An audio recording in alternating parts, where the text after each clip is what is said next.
Alright, so today we're going to take a look at areas of similar figures. We've kind of memorized a whole bunch of area formulas. What I want you all to be doing on every area question where you have to use a formula, please write out that formula. If you don't, it's going to be very, very difficult to remember all of them for your test that's coming up.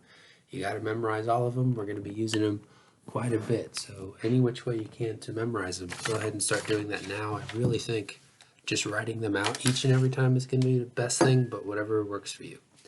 So today we're looking at similar figures. I'm starting things off pretty simple with these two triangles, and I'm going to give them some names. So just pretty boring: A, B, C, D, E, and F. And one thing we can notice is they have right angles in them, okay? And then if we compare any corresponding sides, so like here the smallest side is 6. Over here the smallest side is 9. I wonder what the comparison of 6 to 9 is going to be. That reduces 2 to 3. Well, if I compare the biggest to the biggest, 10 to 15, I still get a comparison 2 to 3. And then lastly, if I compare the medium to the medium, 8 to 12, that also comes up with a comparison or a ratio of 2 to 3. Okay, what that's going to tell me is these two are similar. Triangle ABC similar to triangle DEF. We spent a whole chapter talking about similarity. We found different parts of similar triangles and polygons and all kinds of stuff. We're going to try to see what's the connection with area and similar figures. So let's go ahead and point out, we gave a name to this comparison. We called this thing the scale factor.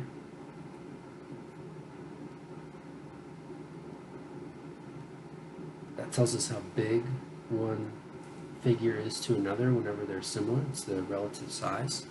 Let's take a look at areas since this chapter is all about area. So area for a triangle, 1/2 base times height. Okay, so I'm going to find the area of triangle ABC. It's going to be half of 8, and the height is the perpendicular, so 6. 4 times 6, okay, that's going to be 24 square feet. Okay, let's take a look at the area of triangle DEF. Half a base of 12, height of 9. Let's see, 6 times 9 is 54. Oh, sorry. Yeah. Okay, now let's take a look at the relative areas. Let's compare the areas. Here we compared any corresponding side length.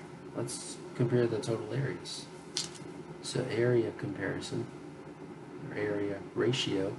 Remember, a ratio is just a comparison of 2 or more values. It's going to be 24 over 54. Let's see, that reduces, I know 2 goes into that 12 times. 2 goes into this one, 27, and then 3 goes into the top one 4 times, and into the bottom one 9. And that's as simple as we can take it. Can't go any further. It's 49. Okay, so hopefully you're noticing this right here is not the same as our scale factor. 4 to 9 is not the same as 2 to 3. But if you take 2 to 3 and if you perform an operation on it by squaring, that's going to give you 4 to 9. So whenever we're talking about similarity, how can we apply any concepts with area and similarity? The main idea here is if we know the scale factor, that's going to tell us how the areas compare if we square that scale factor. So to summarize, if I was going to take, say I have two figures that are similar and they have a scale factor of A to B, we've already discovered this before, the ratio of perimeters. We talked about that way back in chapter 7. It's still going to be A to B. The ratio of areas is going to be A squared to B squared. So you're probably wondering, why in the world are we talking about this? I can just use my formulas. Why do I need to worry about similarity? Well, the thing is if I know that the two figures I'm looking at, or however many figures I'm looking at, are similar, And if I know the scale factor, I really only need to find the area of one of them, and then I can find the other one using a quick proportion instead of having to set up a long, complicated formula. So as a quick sort of take on this, let's look at these two sets of similar triangles here. And this goes for any similar figures, they don't have to be triangles. So here I have triangle 1 and triangle 2, and they're asking me to find the ratio of areas of 1 to 2. First we need to find scale factor.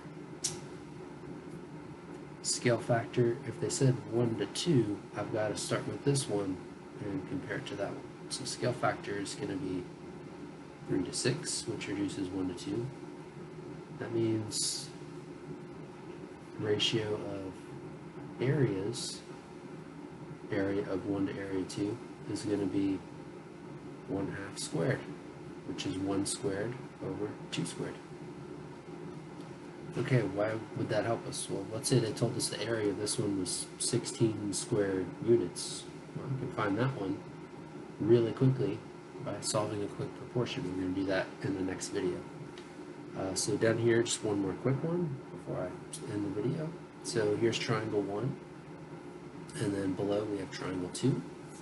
And one thing we talked about back in chapter 7 was scale factor is also ratio of different parts like altitudes, medians, angle bisectors, all that stuff. So first scale factor, and they wanted triangle 1 to triangle 2, so I've got to start with the 9 and compare that to 5, since this is triangle 1 and this is triangle 2. It's going to be 9 to 5, I know that. And then if we do area ratio,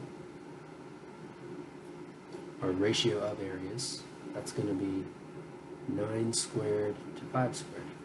You have to go ahead and square those out. I have students who like to just leave them as squared. Well, no, go ahead and square out. If you know how to write the exponent, we should actually write out what that result is. So that's going to be 81 to 25. Okay, so that's the main takeaway. How to apply this, we're going to see in the next few videos.